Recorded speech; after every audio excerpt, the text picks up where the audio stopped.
Welcome to a special 5-part series where we dive into learning about ADHD. I'm joined by 5 successful female leaders who all have diagnosed ADHD. I'm deeply curious to understand their stories and to learn both how they've learned to thrive in a neurotypical world and how we as leaders can keep building cultures where people truly belong and reach their highest potential. I'm really excited. Today, Rebecca McLinden joins me. Hi, Beck. Hi, thank you for having me. My absolute pleasure. Let me share a little bit about you first, and then we'll get going in our conversation. So, Beck is a late diagnosed ADHD woman in leadership at a disability organisation. Beck is a board certified behaviour analyst who's worked with people who are neurodivergent for over 16 years, supporting them, their loved ones and teams to learn new skills and to shape positive environments.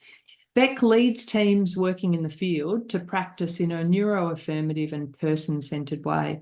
And Beck, I know that you are really passionate about building confidence in those with ADHD and helping people learn the skills to thrive. It's such a pleasure to have you here. For people who don't know you, haven't met you before, I'd love you to share with us kind of who are you as a human being? Let's get into your story. Okay, so as a human, I guess I am from Liverpool in the UK. I moved to Australia in 2017. I've kind of always wanted to just experience new things. I've lived in other countries before. I'm someone who's kind of always seeking the next challenge. I'm the oldest sister of 5, 6, 7, 7 siblings. Wow. Yeah, so I have a large family. Some of those are neurodivergent as well, some of them neurotypical. So it's definitely an interesting mix. And I love that. Like, I love seeing my family. I love being a part of all of that. Something I miss, obviously, coming here. What else?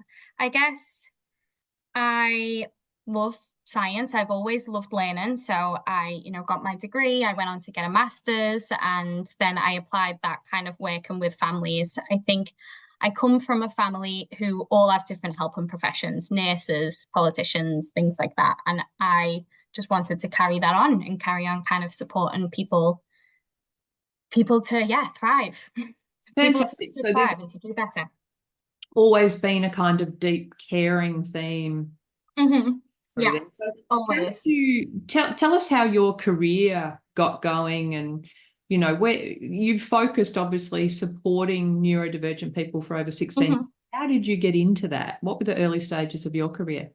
Well, my little brother has complex health needs, like very, very complex disabilities. He's got a list longer than my arm of disabilities and things that he needs. So when I was 16, I started working in his school just as a teaching assistant. I then transitioned into the autism specific class, which I absolutely adored. I just loved working with those kids and the families, and I enjoyed how every day was different. It was a different challenge. There was different wins. So then I went on to kind of get my psychology degree and a master's in applied behavior analysis. I was actually working in schools at the time of getting my master's degree, and I found that most days I called it Groundhog Day, because there would be these challenges. The next day, the same challenges would appear. And it just felt to me like nothing was really being done to help them learn new skills, to make the environment more positive. And it's not to say it wasn't a good school, it was, but I just didn't see any lasting change happening with the kids that I was working with. So I started investigating ways that I could do that with my psychology degree, and I stumbled across applied behavior analysis, and it seemed like a really science-driven way to build skills, to understand human behavior and to support people to have the skills that they need in life. So that's what I did. I did that. I worked with local families once I got my degree, supporting them in their homes, in their schools. We set up, or some parents in that region set up, like a voluntary-based therapy clinic where we would teach new people, because it wasn't very known, that type of therapy in the UK. So we would support volunteers doing their psychology degrees to kind of learn about how we can support people with autism and to apply that therapy. And in the UK, like I said, it wasn't very big then. So I moved to Australia, where there is kind of therapy clinics, allied health clinics, and there is a lot more funding for support. And so, yeah, I moved here, worked as a behaviour analyst, and then eventually found myself in leadership. Fantastic. So, we shared in the intro that you received a late diagnosis. So let's center ourselves there for a minute and tell us, how did that all come about? So it was, I guess I moved over to Australia, and then I've always kind of struggled with anxiety, panic attacks, things like that. And when I moved over to Australia and I came into that leadership position, I changed from working directly with customers and clients and families to more in that leadership position. And my role changed, of course. And I found myself really struggling, and I kept accounting it to, oh, it's just work is busy. But then it was bleeding into my real life, like my time at home, my real life, my time at home, my social life. I was just starting to see that I was struggling more and more every day. And I always tell this story of when one time my partner had done all of my washing, he'd done all of the chores for that day, he put the folded up clean clothes on my bed, and I burst out crying because there was something in my mind that was just stopping me from picking up the clothes and putting them in the wardrobe. 2-minute task, 2 minutes it would have taken, but I just couldn't fathom the idea of having to do that. It was like akin to someone saying, put your hand in the fire. Like physically you can, but my mind wouldn't let me. So I obviously then was like, I probably need to see someone and figure out what's going on. And I did. It was COVID. So I managed to get a psychiatry appointment relatively quickly. I had the assessments, and yeah, within a few sessions, he diagnosed me with ADHD. And then everything was a huge realization. Like I looked back on my whole life, everything that I'd struggled with, the anxiety, the panic attacks and everything like that. And I realized it has always been present. The thing that triggered me to look at it differently was that I'd been pulled out of my support network. I changed my role. So all of the usual things I did to mask ADHD or to cope with ADHD had changed, and I had to quickly learn new strategies. And yeah, I only had, well, my friends and my partner obviously to help me, but it was very different to my family being around me and supporting me with things I hadn't even realized they'd been supporting me with. Yeah. So okay. Yeah. So you mentioned COVID was part of it as well. And, Yeah. I guess I'd love your perspective on this. Like, and I've been completely upfront with you that this is a new world to me. It's not, I don't have a good understanding, hence us having all of these conversations, because I suspect a lot of people don't. It seems like we have seen a lot more females, late diagnosis, and particularly through that COVID period. Is that true, or are we just seeing more high-profile people talk about it? Like, what's your perspective on that? I think it's a combination of lots of things. For me personally, in COVID, I think I had a lot more forced time with myself. So a lot more time where I wasn't kept busy by social engagements, work, all these other things. Like I was forced to be with myself and kind of unmask by accident and see like how like my typical strategies for getting through day to day were not applicable anymore. And so for me, the symptoms became more apparent, or the traits became more apparent. I think in terms of more people being diagnosed, I think there's a lot more understanding of it. Even though I'd worked with neurodivergent people since I was 16, I did not recognize that in myself. To me, I'd only ever really seen it in young boys, adult boys, and young girls, and very rarely in young girls. So I didn't have exposure into what ADHD looked like in adulthood.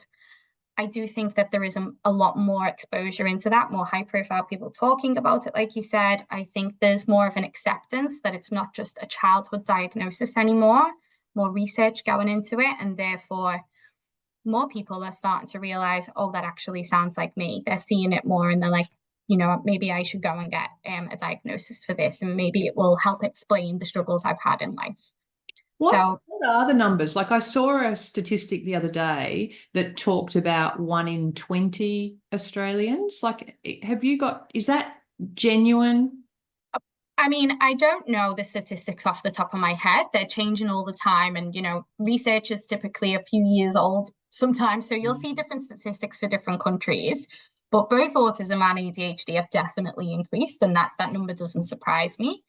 And even when I look at my own personal friend group, there's at least 3 or 4 of us who have a diagnosis of ADHD.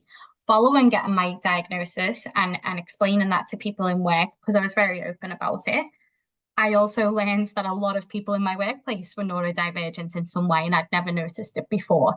So, yeah, I wouldn't be surprised by that number. I think it's probably accurate. Okay, so let's go there to your diagnosis, right? And so you were 31? Yes. Yep. 31. Yep. Okay. And how did you feel? A mix of emotions. At first, I felt excited, to be honest. Like, the first thought I had was I was excited. It explained a lot for me.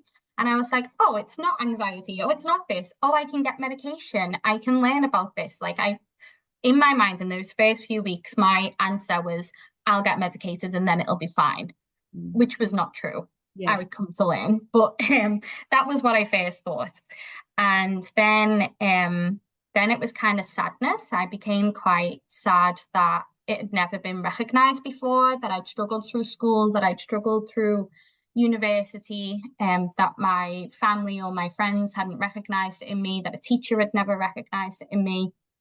I went back and read my old school reports, and I think every single lesson said Rebecca makes silly mistakes, she doesn't listen, she misses her homework, she talks too much. Like, it was all of the traits of ADHD in every single report. But, you know, nothing was ever picked up because it was not recognized in girls back then. So, yeah, a mixture of things. But then once I'd kind of learned more about it, I'd come to accept it. And then I started to be really proud of it. And I am really proud of it. And you, the first person you told was kind of key, right? Yes. Yeah. So let's talk about that, because, you know, I'm interviewing the person as well that you told. Yeah. Like, let's just talk about that and how important that was. Yeah, I don't even know if she knows this herself, but she'll soon find out. So the first person that I told, obviously aside from my partner, was Melissa, who is the CEO of ADHD Australia. And she was my colleague back in my previous workplace. She was my manager at the time. And I spoke to her and I was like, oh, I'm going for an assessment for ADHD. So I'm probably going to be off work. And if I'm a bit scatterbrained, this is why. And it was like a very panicked conversation. And she really settled me down and was like, Beck, it's fine. Like, she said, you know, it is completely fine. And she was like, I saw it in you as well. I didn't know if you knew or not already. And I was really shocked. I was like, what do you mean you saw it in me? I didn't see it in me.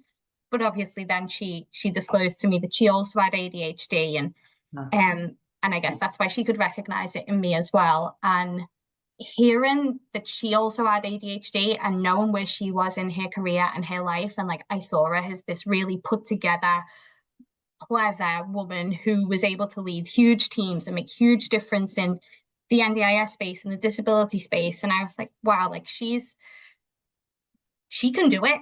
So can I. Like, you know, it was a really nice kind of feeling. I felt not as alone anymore.